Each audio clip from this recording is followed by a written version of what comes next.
Hola a todos, ¿qué tal? ¿Cómo estás? Y bienvenidos una vez más a otro capítulo de Inglés Británico Podcast. Conmigo, Lewis, y mi amigo Chris. Chris, how you doing? ¿Cómo estás? Yeah, I'm good, thanks, mate. It's been a quiet week because I was in Valencia not this weekend just past, but one weekend ago.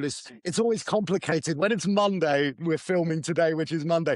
Last weekend, was that yesterday in 2 days? Or was that I always say the weekend just gone or the weekend just Mm-hmm. past, which is the most recent one.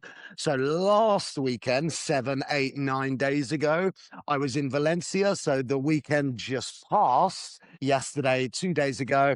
I did nothing, to be honest. There's not much to tell. I played a lot of Xbox. I watched a lot of Netflix because I had such an action-packed weekend 8, 9 days ago in Valencia. Yeah, how about you? Because you've had a pretty busy couple of weeks yourself as well. Exactly. I mean, now we were just, catching up, poniéndonos al día. We were just updating each other because last week we didn't record a podcast because, as Chris said, he was in Valencia and I was in Seville. So I was doing some paperwork and I went for La Feria, the fair of Seville. So I was drinking lots of Rebojito, which is the combination of sherry wine and 7-Up. I was Oh, eating lots of fried fish, drinking oh, lots of beer as well, that's sunbathing the at the first thing that same sounded time. nice. Yeah, the beer was the first thing that I was like, oh, that sounds nice. Yeah. It's everything is delicious. And of course, I dressed up, meaning I wore a suit and a tie and everything. So it was great, but it was tiring. It was exhausting. So when I came back home, back to the routine, honestly, it felt quite good to just chill out, relax, and take it easy. And as you might notice, I was sunbathing a little bit at the weekend. So I'm a little bit pink, but I reckon by tomorrow, I'm going to be so tanned. Yeah. Mañana Moreno is what I say to my Spanish friends because I'm the same. I go a bit red, but then the next day it turns brown. Mañana Moreno. Just quickly, I wanted to mention that you said you dressed up for the feria. I saw one of your Instagram videos when you were dressed up. Very dapper, mate. And for any of our listeners, dapper is a very British word, which is elegant, but in a positive way. It's a really nice adjective, mainly for men, because it does describe those suits. It's not really an Hmm. elegant dress on a woman. But yeah, mate, you looked very dapper in a suit. Very dapper. Well, thank you very much. I don't usually put on a suit, but special occasions, it's nice to dress up from time to time. And just on that note as well, dress up has two different meanings. So you can dress up formally, meaning to wear elegant clothes, formal clothes, or you can dress up as a zombie. You can dress up as a witch. You can dress up as a clown for Halloween and Carnival and stuff like that. So don't forget the two meanings Yeah. of dress up.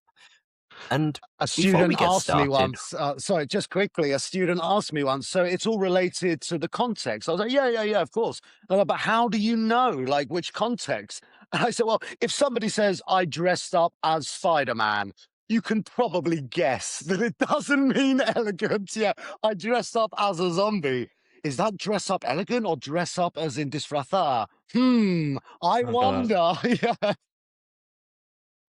Great. Everything depends on the context, 100%. And who knows? There are some people who want to dress up as Spider-Man when they get wedding, and Yeah. each to their own. If you Yeah. want to do Yeah. that, my philosophy is live and let live. So other people can do whatever they want as long as it doesn't directly negatively affect me. Yeah. But yeah, we're going to get started with a little bit of a recap of my last YouTube video, which was going over 8 common errors that Spanish speakers make when they speak in English. So I've chosen these errors. I'm going to very briefly explain why it is a mistake, and then we're going to discuss each one in conversation. So, Chris, are you ready? I'm ready. Sounds good.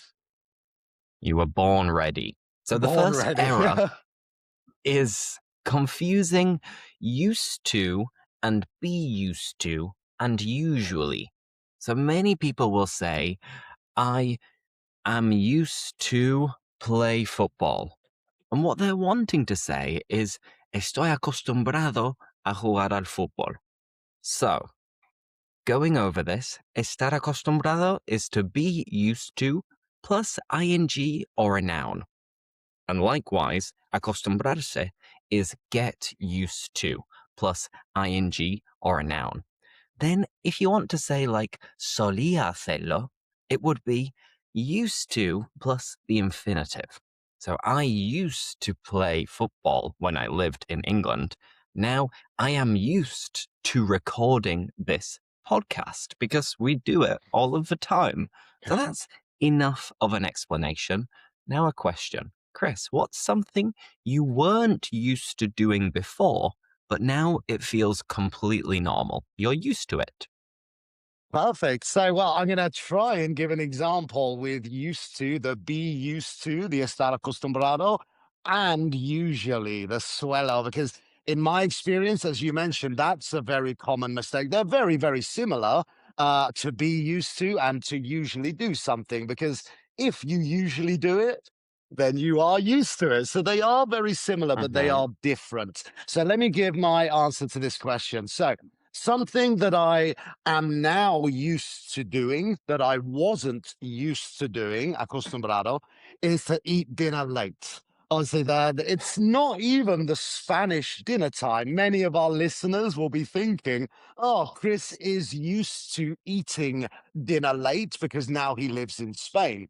Honestly, no, it's the teacher schedule because we usually, so this is the change. It's not now a normal feeling. This is a recurring action.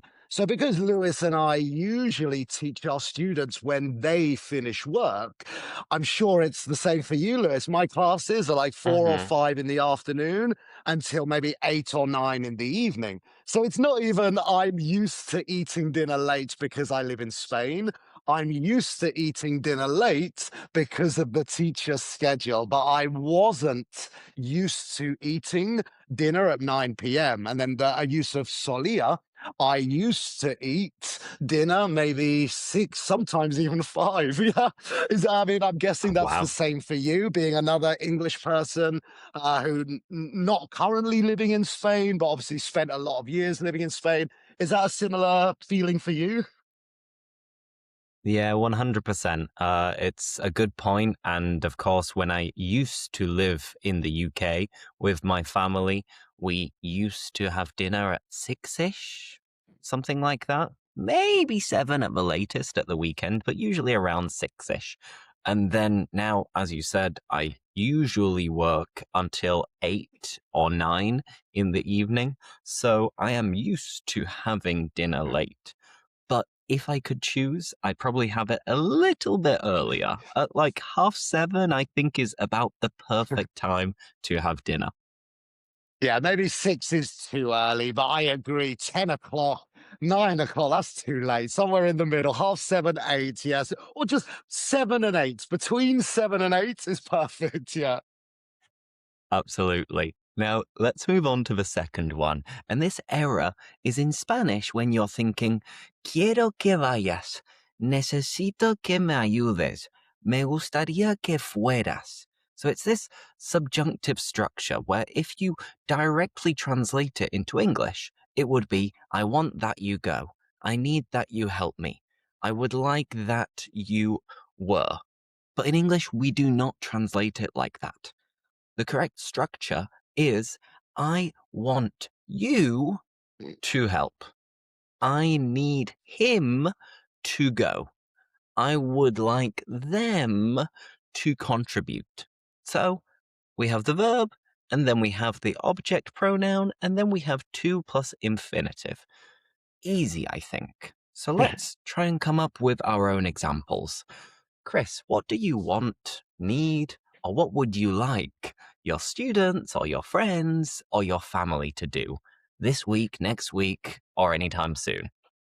Well, let me talk about my students and just in general, not necessarily anytime soon, but in general, I would like my students to revise or to study the new vocabulary. I get this all of the time where I teach loads of great vocabulary. I say, okay, guys, I want you to study this vocabulary because next week Uh-huh. I want you to use this vocabulary in our conversations. Next week comes, the next class happens, and what do you know? They forgot it, completely forgot it. I mean, I know better, if I were a student, I would be the same.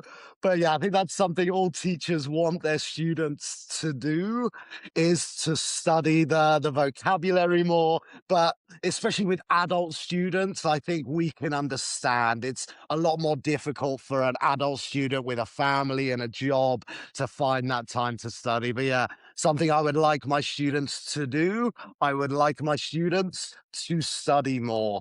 What about you, Lewis? Is there anything you would like your friends to do for your bachelor party? For any of our listeners who might not know, Lewis is getting married soon. So is there anything you would like your friends to do or not to do for your bachelor party, your stag party? A British way to say bachelor party, stag party, Lewis?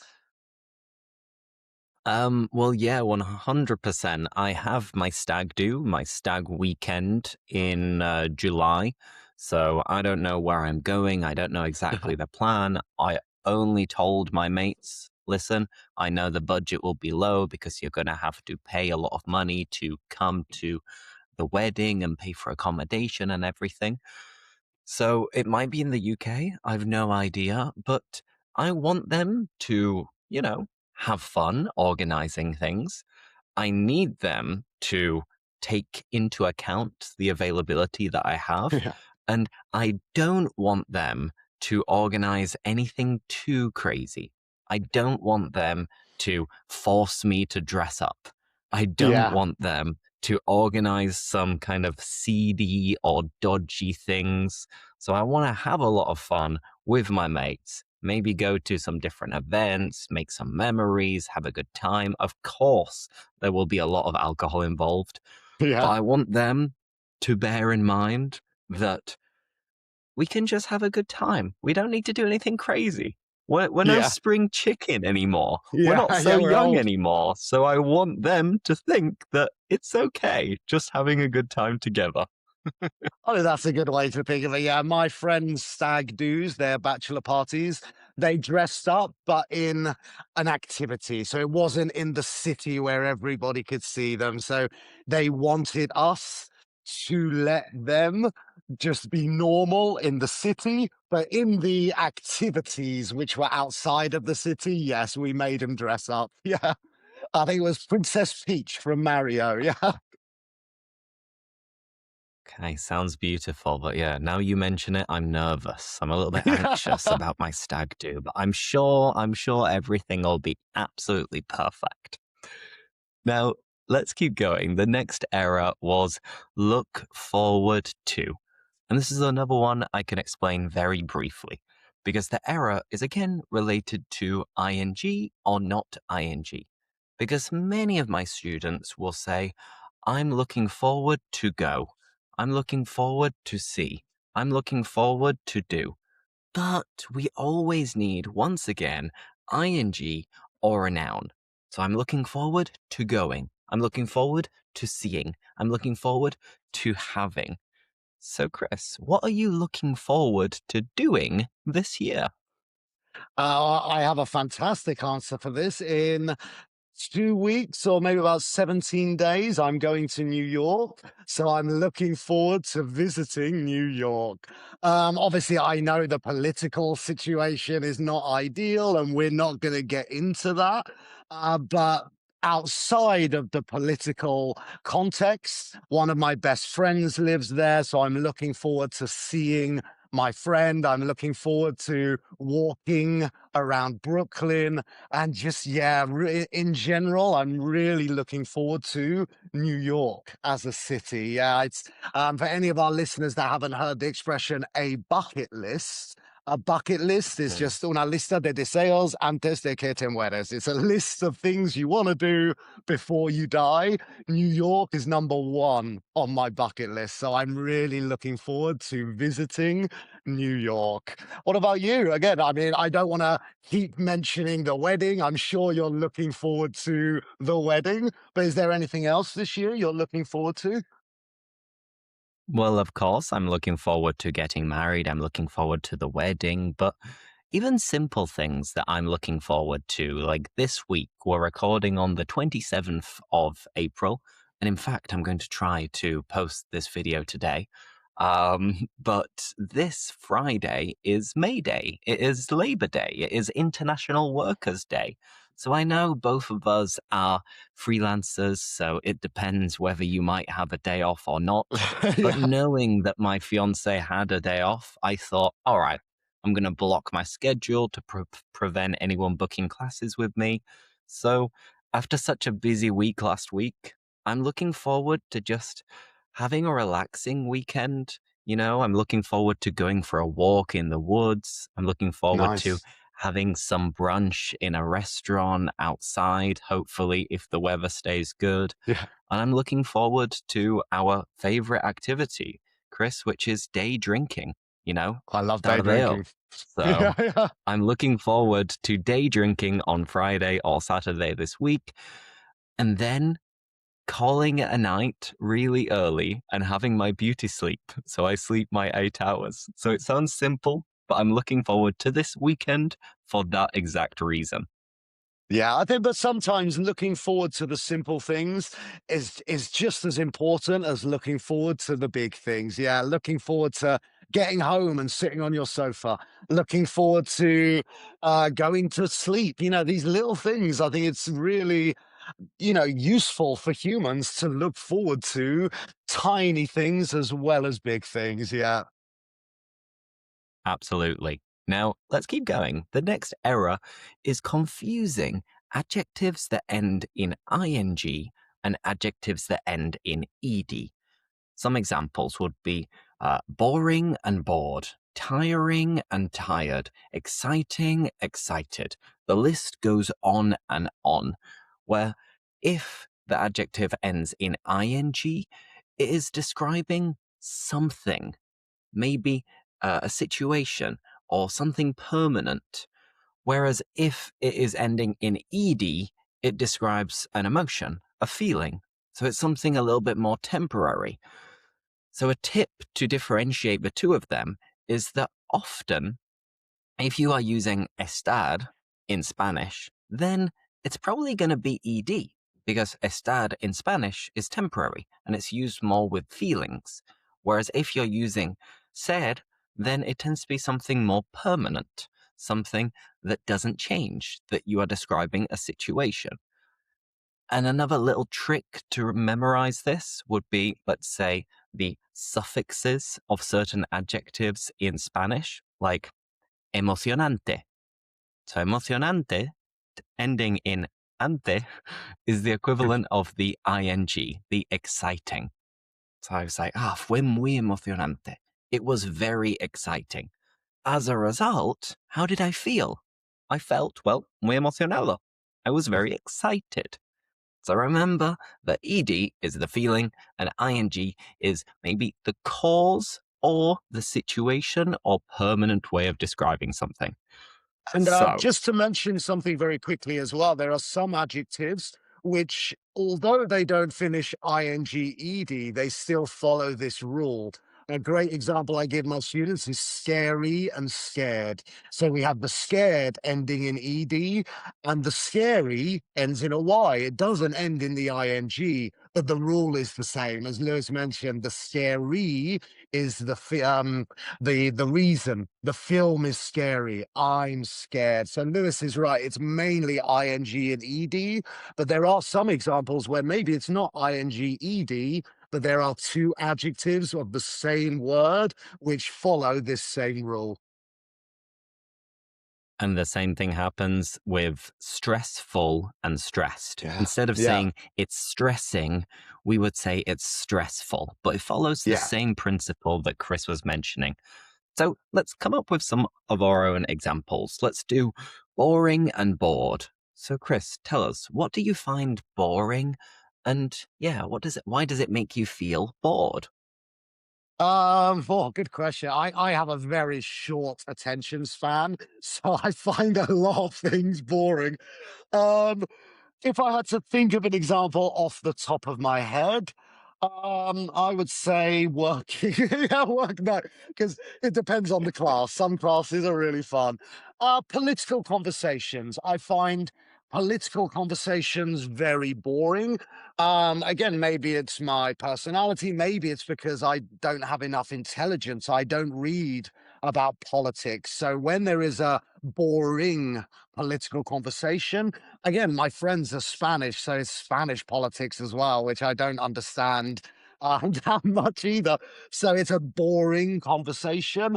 I do feel bored in these moments. Not just politics, but really any of these serious conversations. I'm a very happy-go-lucky kind of guy. Happy-go-lucky, just an expression, just very easygoing, doesn't like talking about serious. It just always wants to laugh and make jokes. So I'm a very happy-go-lucky person. So any of these deep, serious conversations, I do find the conversations boring. I do feel bored in these moments. Yeah. What about you?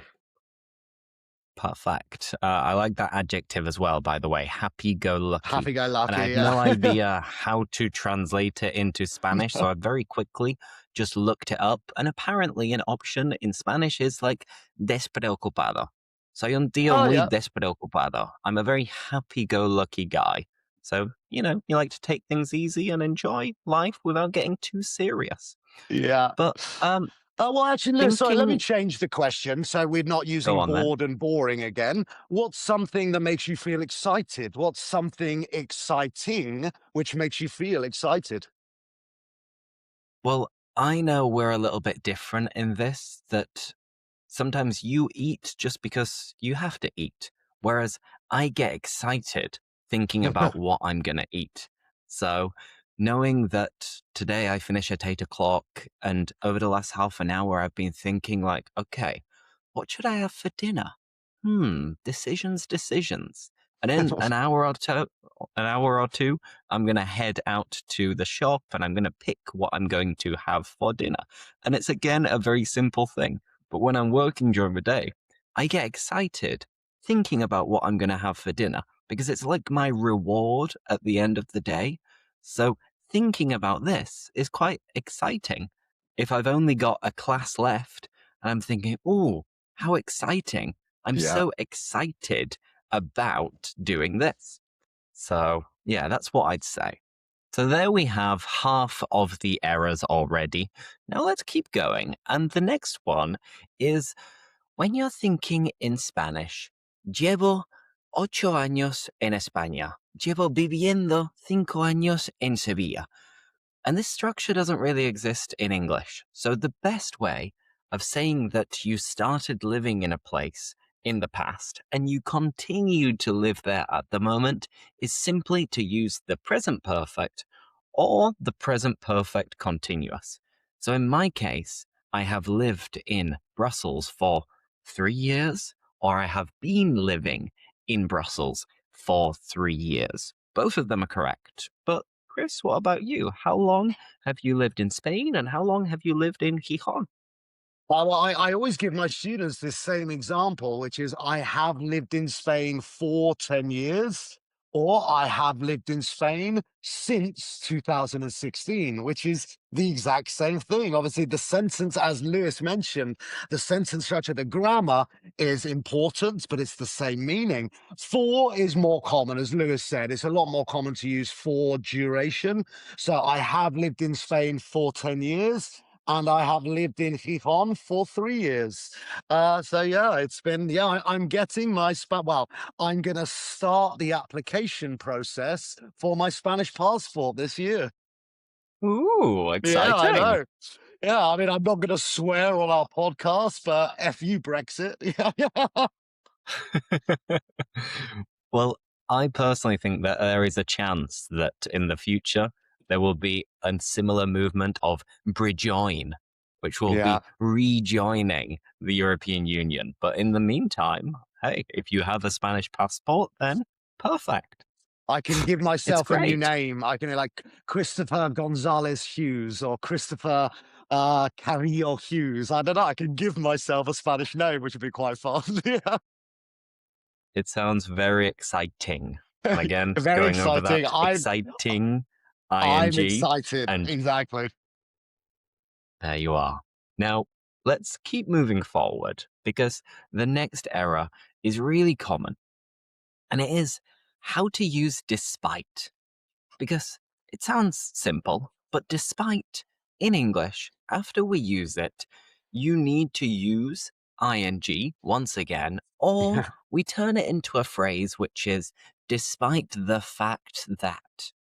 So people will sometimes say, despite to live in Brussels. But this is an error. You have to say, despite living in Brussels, or despite the fact that I live in Brussels. And of course, you can use despite, or you can use in spite of. But we never say despite of. Always only despite or in spite of. So, another random question. Chris, what do you do despite not wanting to, or despite not enjoying it, or not liking it? Well, it's funny you mentioned earlier about how we differ in opinions of cooking and food, because despite needing to eat food, despite needing to survive with these nutrients, I do not like cooking and I genuinely don't really like eating.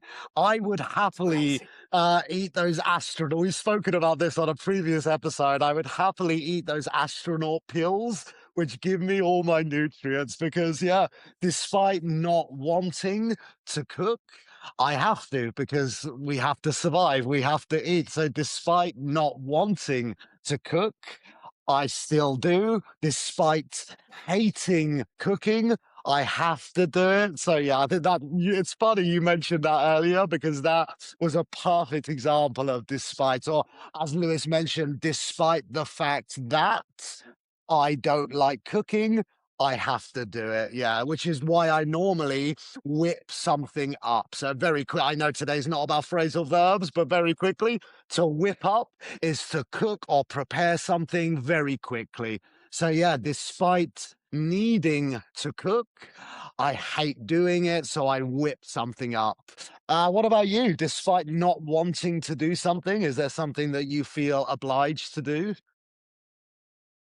Perhaps not feeling obliged to do it, but for example, I record quite a few videos occasionally in the street outside when other people might be able to see me, and I Yeah. feel a little bit embarrassed. It's me going out of my comfort zone.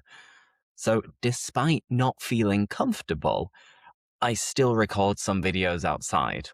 Despite being a bit shy, I try to go out of my comfort zone and record some videos. If I'm in a good moment out and somebody can record me, then I think it's worth making the effort to be able to create content when I'm out and about doing different things. And just on that note, I naturally said it's worth making the effort. And this is another very common mistake using, well, the phrase of merece la pena or vale la pena, because some people will say it doesn't worth it.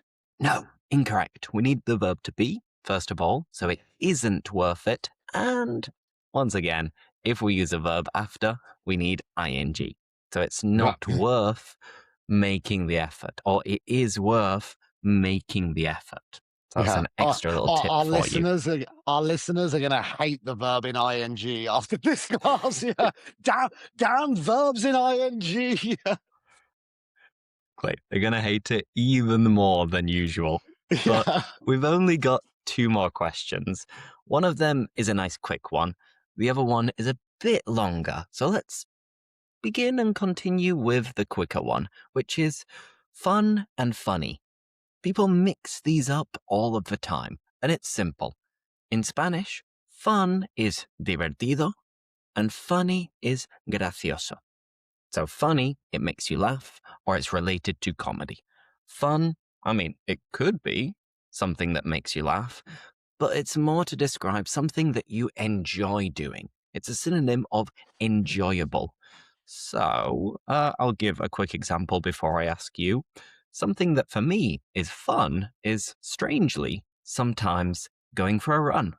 It's suffering, but it can be quite fun as well for me. And then something that is funny is, well, it's going to sound a bit cruel, but if I see someone, you know, walking on the street and then they trip over, they fall over just quickly without getting hurt, this can be a little bit funny. And I might sound mean for laughing at them, but it can be quite funny watching people fall over. Yeah, I get that. Yeah. Chris, tell us a couple of other examples of things that you find to be fun and funny. Also, if you don't mind, I'll just give one sentence using both, which again is a very common sentence I give to my students, which is last weekend was really fun. It was really funny when my friend said a joke. So I know that's a very Uh-huh. basic example, and it's not very natural, but that's the sentence I always give my students. The weekend was fun. As Lewis said, it was divertido. I enjoyed myself. But this one specific thing that my friend said was funny. It made me laugh. But the weekend was fun. See, I think in general, very quickly, Xbox playing Xbox is fun, and The Simpsons is funny. Okay. Excellent. Perfect. Well, in that case, let's move on to the final error and final question. So the error is a simple one again, because in Spanish you think un consejo, dame un consejo, which is countable. But in English, it's not. So the translation is advice, but we would never say, give me an advice. He gave me two advices. Never. It's always uncountable. So you can say, give me some advice, or we can change it and say, give me a piece of advice, or simply use a synonym, which is, give me a tip, or give me a suggestion, give me a recommendation. So, my question Just is quickly, quite. also, just quickly with the piece Go of on. advice. So a very common question my students ask me is that we can't say two pieces, three pieces. However, the advice still stays singular. So I have a lot of my students say, "Oh, two pieces of advices." Is like, no, advice is uncountable. But yeah, but Chris, you told me we can use two pieces of. It's like, yes, you can, but advice still stays uncountable. Two pieces. The pieces is in plural. Two pieces of advice. Three pieces of advice. So yeah, so I just wanted to mention that because that's a very common mistake my students make in the context of a piece of advice. Yeah, advice never advices. Sorry, carry on, Lewis. No, excellent. It's a good piece of advice. It's a good Yeah. tip. It's a good recommendation that you added. But my question is something that many people will be wondering, and something that a lot of people will search as well to try and find the answer, which is what advice would we give people who want to go from intermediate to advanced speakers of English? Chris, tell me one or two pieces of advice that comes to mind. Well, I think the main piece of advice is integration. We've done an episode about this, which is when you're at that level of B1, B2, and you want to get to the advanced C1, C2. My biggest piece of advice is integration. Podcasts in English, series in English without subtitles. Excuse me, it's just yeah, my biggest piece of advice is to train your brain to absorb English instead of studying it, instead of thinking about it, just to absorb it. I also think really good piece of advice, maybe not as essential, but another very important piece of advice is to use it, not just obviously integrate it listening, but you need to use it. You need to be speaking in classes or with friends. Yeah, I think those two would be my two biggest pieces of advice. Obviously, I'm guessing yours would be very similar. So, can you think of any different ones to give our listeners? Well, I'm going to take this opportunity, maybe not to give different pieces of advice, but to really double down, which is really to highlight this point. And I'm going to sound like a broken record, which is someone who repeats the same thing over and over again. I think in Spanish, the same expression exists, which is sueno como un disco rayado. So I sound like a broken record. But ultimately, the only way you're going to go from intermediate to advanced is by immersing yourself in the language as much as possible and not just doing passive things, but also doing active things. So by listening to this podcast, you are doing your bit to immerse yourself in the language. And the more you do, the better. You just have to make sure that you are consistent, that you show up every day to review vocabulary, to listen, to read, and to speak, of course. So if it's easy for you to do passive things, then what you need to try to do is also go to language exchanges, make friends in English, or take classes with myself or Chris, of course. So Yeah. ultimately, immerse yourself in the language and you will go from intermediate to advanced at some point. But of course, Yeah. it's not an immediate thing. It just means that little by little, you will get better and better and better, and you will become fluent. So, yeah, I Yeah. sound like a broken record, but it's the truth. Well, just very quickly, this might sound like promotion, but it's really not intended in that way. I don't know if it's the same for you, Lewis, but a lot of my students are B2, C1 learners. So they're not even necessarily learning English, but they tell me themselves, they tell me just having this practice with you gives me confidence. It gives me a better level of English, even though, yes, of course, I'm teaching new words and I'm correcting mistakes. But a lot of my advanced students, they honestly say that just the practice and giving me confidence and using it actively is what I feel is really making my English better. So I'm sorry if that sounds like promotion. It's not intended that way, but I completely agree with Lewis. Even if you're a high level learner, you need to be using it to really keep improving. Absolutely. If you don't use it, you lose You it, I'm lose it. afraid. Yeah. So, I think that is the perfect way to end this podcast. I hope you all enjoyed hearing us going over these errors in conversation. And yeah, if you did, please leave a like and follow for more. And we'll be back every single week to discuss other things in British English with a little bit of Spanish. So thank you, everybody. Thank you, Chris. And we'll see you next time. Thank you very much, everyone. Look forward to seeing you. That's it. Yeah. Bye bye.